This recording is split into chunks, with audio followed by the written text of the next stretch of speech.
മഴ തോരും മുമ്പേടെ വരാനിരിക്കുന്ന ഒരു പുതിയ എപ്പിസോഡ് റിവ്യൂയിലേക്ക് എല്ലാവർക്കും സ്വാഗതം. അങ്ങനെ അലീന പോയതിന് ശേഷം ബബിതയുടെ സ്വഭാവം പഴയതുപോലെ തന്നെ ആവും. ചോദിക്കാനും പറയാനും ആരുമില്ല. സ്നേഹം കൊടുക്കാനും കിട്ടാനും ഇല്ലാതായതോടുകൂടി ബബിത പഴയ സ്വഭാവത്തിലേക്ക് തിരിച്ചു വന്നു. പിന്നീട് ആ വീട്ടിൽ ബാലചന്ദ്രൻ്റെയും വൈജയന്തിൻ്റെയും വഴക്കും പ്രശ്നങ്ങളും ബബിതയ്ക്ക് അവിടെ നിൽക്കാൻ ഇഷ്ടമുണ്ടായില്ല. തുടർ പഠനത്തിനായി ബബിത എറണാകുളത്തേക്ക് പോകും. അവിടെ ഒരു ഹോസ്റ്റലിലാണ് നിന്ന് പഠിക്കുന്നത്. അവിടെ ചെന്നതോടുകൂടി ബബിതയുടെ സ്വഭാവത്തിന് വീണ്ടും മാറ്റം വരും. അത്രയ്ക്കും തലതെറിച്ച സുഹൃത്തുക്കൾ ഇനി ബബിതയ്ക്ക് കിട്ടുന്നത്. അങ്ങനെ അവർ വഴി വേറെ സുഹൃത്തുക്കളെയും കിട്ടുന്നുണ്ട്. അതായത് ബോയ് ഫ്രണ്ട്സുകളെയൊക്കെ കിട്ടുന്നുണ്ട്. അങ്ങനെ അവരായിട്ട് അവർ പല സ്ഥലങ്ങളിലും കറങ്ങാൻ പോകും. ചോദിക്കാനും പറയാനൊന്നും ആരുമില്ല. വേണ്ട വിധം പണം അങ്ങോട്ട് എത്തുന്നുണ്ട്. അച്ഛൻ്റെ വഴിയും അമ്മയുടെ വഴിയൊക്കെ പണം എത്തുന്നത് കൊണ്ട് ബബിത അടിച്ചു പൊളിച്ച് തന്നെയാണ് അവിടെ ജീവിച്ചത്. അലീനയെ വിളിക്കുകയോ കൃഷ്ണമോളെ വിളിക്കുകയോ അതുപോലെ തന്നെ വൈജയന്തിയ ബാലചന്ദ്രനെ ആരെയും വിളിക്കില്ല. അങ്ങനെ ഒരു തന്നിഷ്ടക്കാരിയായി ബബിത. അതിനുശേഷം കൂട്ടുകാരന്മാരുടെ വീട്ടിലേക്കൊക്കെ പോകുന്നുണ്ട്. അതിലൊരു ഫ്രണ്ടിനായിട്ട് ചെറിയൊരു അടുപ്പത്തിലൊക്കെ ആവുന്നുണ്ട്. സിദ്ധാർത്ഥ് എന്നാണ് അയാളുടെ പേര്. അതായത് ഭയങ്കര പണക്കാരനാണെന്നൊക്കെ പറഞ്ഞിട്ടാണ് ബബിതയുടെ മുന്നിൽ അഭിനയിച്ചത്. എന്തായാലും ബബിതരെ ചാക്കിട്ട് പിടിക്കുക എന്നുള്ളൊരു ഉദ്ദേശം ഉണ്ടായിരുന്നു. മാത്രമല്ല അവർ ഒരു സെക്സ് റാക്കറ്റ് ഉൾപ്പെട്ട ഒരാൾക്കാരൊക്കെ ആയിരുന്നു. അതൊന്നും ബബിതയ്ക്ക് അറിയില്ല. കൂട്ടുകാരിമാരും ആ നിലയിൽ തന്നെ ആയിരുന്നു. അതിൽ ഒരാളുടെ ഒരു കൂട്ടുകാരത്തിയുടെ സഹോദരനാണ് ഈ സിദ്ധാർത്ഥ എന്ന് പറഞ്ഞിട്ടാണ് പരിചയപ്പെടുത്തി കൊടുക്കുന്നതും. അതുകൊണ്ട് തന്നെ അവരുടെ വീട്ടിലേക്കൊക്കെ പോകുന്നുണ്ട്. കൂട്ടുകാരുടെ വീട്ടിലേക്ക് ഒരു ദിവസം നിൽക്കാൻ പോകും. സ്വാഭാവികമായിട്ടും സംശയമൊന്നുമില്ലാണ്ട് എൻ്റെ ബബിത പോകുന്നുണ്ട്. അങ്ങനെ അവിടെ ചെന്ന് കഴിയുമ്പോൾ സിദ്ധാർത്ഥനായിട്ട് അടുപ്പാവുന്നതും ബീറൊക്കെ കുടിക്കുന്നുണ്ട്. അതുപോലെ തന്നെ സിദ്ധാർത്ഥൻ്റെ കൂടെ കിടപ്പറയും പങ്കിടുന്നുണ്ട് ബബിത. വല്ലാത്തൊരു വിഷമമൊക്കെ ഉണ്ടാകുമ്പോൾ അന്നേരമൊന്നും തോന്നില്ലെങ്കിലും പിന്നീട് ബബിതയ്ക്ക് ഭയങ്കര വിഷമവും നിരാശയൊക്കെ തോന്നുന്നുണ്ട്. ചെയ്തത് തെറ്റായി പോയി എന്നുള്ള കാര്യത്തിൽ. പക്ഷേ പിന്നീടും ബബിത ആ തെറ്റ് ആവർത്തിക്കുക തന്നെയാണ് ചെയ്തത്. പലപ്പോഴായിട്ട് അവരുമായിട്ട് പല റിസോർട്ടിലും മറ്റുള്ളിടത്തൊക്കെ പോയി അങ്ങനെ ബബിത തൻ്റെ ഇഷ്ടത്തിന് ജീവിച്ചൊക്കെ തുടങ്ങി. അതിനുശേഷം പിന്നീട് ഒരു ദിവസം അവർ എല്ലാവരും കൂടി ഒന്നിച്ച് 2 പെൺകുട്ടികളും 2 ആൺപിള്ളേരൊക്കെ കൂടി ഒരു ഹോട്ടലിൽ റൂമൊക്കെ എടുത്ത് ഇതേപോലെ തന്നെ ബീറൊക്കെ കുടിക്കിന്. അങ്ങനെ ഒരു സംഭവം ഭയങ്കര പാർട്ടിയും മറ്റുള്ള കാര്യങ്ങളൊക്കെ ആയിട്ട് ഇങ്ങനെ അടിച്ച് പൊളിച്ചൊക്കെ ഇങ്ങനെ അവർ നടക്കും. അതിനുശേഷമാണ് പിന്നെ രാത്രി ഇതേപോലെ തന്നെ ബബിതയ്ക്ക് ബീറൊക്കെ നിർബന്ധിച്ച് കൊടുക്കുന്നുണ്ട് കൂട്ടുകാരികൾ. അപ്പോൾ ബബിതനോട് ഇങ്ങനെ ഉപദേശിക്കണേടി, നീ ഇത്രയും നാളത്തെ പോലെ അല്ല ജീവിതം, ഇനി ജീവിക്കാൻ പോകുന്നതുള്ളൂ. ഇനിയാണ് നിൻ്റെ ജീവിതത്തിൽ ഇതുവരെയും കിട്ടാത്ത സുഖങ്ങളും സന്തോഷങ്ങളും ഒക്കെ കിട്ടാൻ പോകുന്നത്. ഇതൊക്കെ എല്ലാവരും ചെയ്യുന്ന കാര്യങ്ങളൊക്കെയാണ്. അതുകൊണ്ട് നീ എനിക്കൊരു കുറ്റബോധവും വേണ്ട എന്നൊക്കെ പറഞ്ഞ് ഉപദേശിക്കുന്നുണ്ട്. അതിനുശേഷം കൂട്ടുകാരിമാരുടെ നിർബന്ധത്തിന് വഴങ്ങി ബീറൊക്കെ കുടിക്കും. പിന്നീട് ബീർ കുടിച്ചതിന് ശേഷം ബബിതയ്ക്ക് ഒന്നും ഓർമ്മ വരുന്നില്ല. അങ്ങനെ ബബിത റൂമിലേക്ക് പോകണം. അവിടെ ചെന്ന് കഴിയുമ്പോൾ തലവേദനയാണ്, ഇന്ന് കെടുക്കണം എന്ന് പറഞ്ഞ് ബബിത കെടുക്കും. അതിനുശേഷം ബബിതയുടെ ഈ സുഹൃത്ത് ബോയ് ഫ്രണ്ട് നേരെ മറ്റാരെ ഫോൺ ചെയ്ത് വരുത്തി എന്ന് പറഞ്ഞാൽ ഒരു പുരുഷൻ, അതായത് ചെറുപ്പക്കാരനൊന്നല്ല, ഇത്തിരി പ്രായമുള്ള ഒരാളാണ്.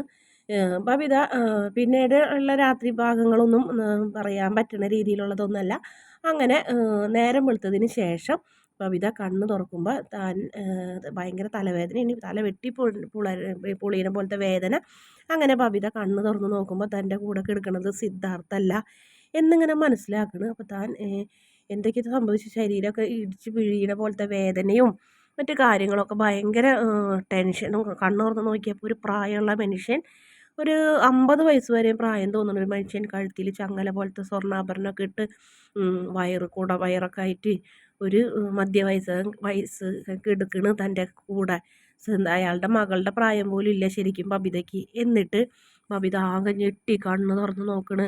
പിന്നെ ബബിതയ്ക്ക് കാര്യങ്ങളൊക്കെ മനസ്സിലായി. ഇതിലൊക്കെ എന്തൊക്കെയോ ചതികൾ നടന്നിട്ടുണ്ട്. ആ ബീറ് കുടിച്ചതിന് ശേഷമാണ് റൂമിൽ എന്തൊക്കെ സംഭവിച്ചതെന്ന് പോലും ബബിതയ്ക്ക് ഓർമ്മയില്ല. ബബിത വേഗം ഡ്രസ്സൊക്കെ വലിച്ച് വാരിയിട്ട് മറ്റേ റൂമിലേക്ക് ചെല്ലണ്. അവർ കൂട്ടുകാരിമാർ കിടക്കണോടത്തേക്ക്. അപ്പോൾ സിദ്ധാർത്ഥനെ ഇങ്ങനെ വിളിക്കുന്നു. അപ്പോഴാണ് ആ കൂടെ ഉണ്ടായിരുന്ന ഒരു പെൺകുട്ടിയും സിദ്ധാർത്ഥും കൂടെ ഒന്നിച്ച് കിടക്കണ കാഴ്ച ബബിത കാണുന്നത്. അങ്ങനെ ബബിത ഞെട്ടിപ്പോകണുണ്ട്. ദുഷ്ട, നീ എന്നെ ചതിക്കായിരുന്നില്ലടാ, എന്നെ മറ്റൊരാൾക്ക് കാഴ്ച വെച്ചല്ലേടാ എന്നൊക്കെ ചോദിച്ച് ബബിത അങ്ങനെ അട്ടഹസിക്കുന്നൊക്കെ ഉണ്ട്. അങ്ങനെ ബബിതരെ കുറ്റി നോക്കി അയാളൊന്ന് പൊട്ടിക്കൊണ്ട് പറയും, നീ എന്താ വിചാരിച്ചത്, ഞാൻ നിന്നെ പ്രേമിക്കണതൊന്നല്ല, പിന്നെ ഇത് എൻ്റെ പെങ്ങളും അല്ല, ഇതും നിൻ്റെ പോലെ തന്നെയുള്ളൊരു സെറ്റപ്പ് എന്നൊക്കെ പറയും. പിന്നീട് ഫോണിലെ വീഡിയോസും മറ്റുള്ള കാര്യങ്ങളൊക്കെ കാണിച്ചു കൊടുക്കും. തലേ ദിവസം രാത്രി നടന്ന കാര്യങ്ങളൊക്കെ വീഡിയോ എടുത്ത് വെച്ചതും അതോടുകൂടി ബബിതയ്ക്ക് മനസ്സിലായി താൻ വലിയൊരു ചതിക്കുഴിയിൽ വീണ കാര്യം. അങ്ങനെ പിന്നീട് ഒന്നും മിണ്ടാനെ ബബിതയ്ക്ക് വഴക്കിട്ടിട്ട് കാര്യമില്ല എന്ന് മനസ്സിലായതോടുകൂടി ബബിത പിന്മാറും. പിന്നെ കാണിക്കുന്നത് അലീനനെയാണ്. അപ്പോൾ അലീനരെ ഫോൺ ബെല്ലടിച്ച് കൊണ്ടേയിരിക്കുന്നു. അപ്പോൾ ജോലിക്കാരൻ മണ്ടു പറയും, കുഞ്ഞെ കുറേ നേരമായി ഇത് കിടന്ന് തൊള്ള തുറക്കണമെന്ന് പറഞ്ഞ് കൊണ്ടു കൊടുക്കും. അപ്പോൾ നോക്കിയപ്പോൾ മനുവേട്ടനാണ് 3 മിസ് കോള്. അപ്പോൾ എന്താ വേഗം തിരിച്ചു വിളിക്കും, എന്താ മനുവേട്ടാന്ന് ചോദിക്കുമ്പോൾ പറയുന്നത് ഇങ്ങനെയാണ്, നമ്മുടെ ബബിത ആത്മഹത്യക്ക് ശ്രമിച്ചു, ഹോസ്പിറ്റലിൽ എറണാകുളത്ത് എന്ന് പറയും. പിന്നീട് മനു പറഞ്ഞതൊന്നും ബബിത കേൾക്കില്ല. പിന്നെ വേഗം പോകുന്നത് കാറിൽ സ്പീഡ് കൂട്ടി പോവാ പപ്പ എന്ന് പറയുന്നതാണ്. അതായത് അപ്പോൾ നമ്മുടെ സ്റ്റാലിക്ക് ദേഷ്യം വരുന്നുണ്ട്. കാരണം ബാലചന്ദ്രൻ്റെ മകൾ ആത്മഹത്യക്ക് ശ്രമിച്ചതിന് നമ്മൾ തെറ്റിക്കാരല്ലല്ലോ, ആത്മഹത്യക്ക് ശ്രമിക്കുന്നത് അഹങ്കാരികളായ പെൺകുട്ടികളാണ് എന്നാണ് അയാളുടെ ഒരു പക്ഷം. എത്ര സ്പീഡിൽ പോയാലും പതുക്കനെ പോകാൻ പറയുന്ന ആൾ ഇന്ന് സ്പീഡിൽ പോകാൻ പറയുന്നത്. അതിനുശേഷം അയാൾ പറയും, ഞാൻ ഹോസ്പിറ്റലിലേക്കൊന്നും ഞാനില്ല, ഞാൻ നിന്നെ എറണാകുളം വരെ കൊണ്ടാക്കാം, നീ അവിടുന്ന് മാമച്ചായൻ്റെ കൂടെ രേവതിക്കുട്ടിയുടെ കൂടെ മോള് പോയാൽ മതി എന്ന് പറഞ്ഞിട്ട് അവിടേക്ക് കൊണ്ടാക്കി കൊടുക്കണം ചെയ്യുന്നത്. അവിടെ നിന്ന് അലീന നേരെ ഹോസ്പിറ്റലിലേക്ക് പോകുന്നത്. അലീനനെ കണ്ടോടുകൂടി വൈജയന്തിൻ്റെ മുഖാങ്കടും വീർക്കും, ദേഷ്യം വരും, പോയ ശല്യം വീണ്ടും വന്ന് എന്ന് വിചാരിച്ചിട്ട്. കൃഷ്ണമോൾ ഓടിച്ചെന്ന് അലീനനെ കെട്ടിപ്പിടിച്ച് കരയുന്നൊക്കെ ഉണ്ട്. മനുവും രോഹിത്തും ഒക്കെ അലീനയുടെ അടുത്തേക്ക് ചെല്ലും. അപ്പോൾ അലീന രോഹിത്തിനോട് കാര്യങ്ങളൊക്കെ ചോദിക്കും, ഇത് എന്താ പറ്റിയത് അവൾക്ക്, എന്തിനാ അങ്ങനെ ചെയ്തെന്ന് നോക്കുമ്പോൾ ഒന്നും അറിയില്ല ചേച്ചി, അവൾ മര്യാദയ്ക്ക് ആരെയും വിളിക്കാറുമില്ല, ആരും മിണ്ടാറുമില്ല, ആരെങ്കിലും എന്തെങ്കിലും ചോദിച്ചാലും മറുപടി അറിയില്ല, പണ്ടാത്ത ബബിതയായി മാറി അവളെന്നൊക്കെ രോഹിത്ത് വിഷമത്തോടെയാണ് പറയുന്നത്. അതിനുശേഷം മനു അലീനയും കൂടി സംസാരിക്കുന്നുണ്ട്. അലീനയ്ക്ക് ഭയങ്കര സങ്കടമാവുന്നുണ്ട്.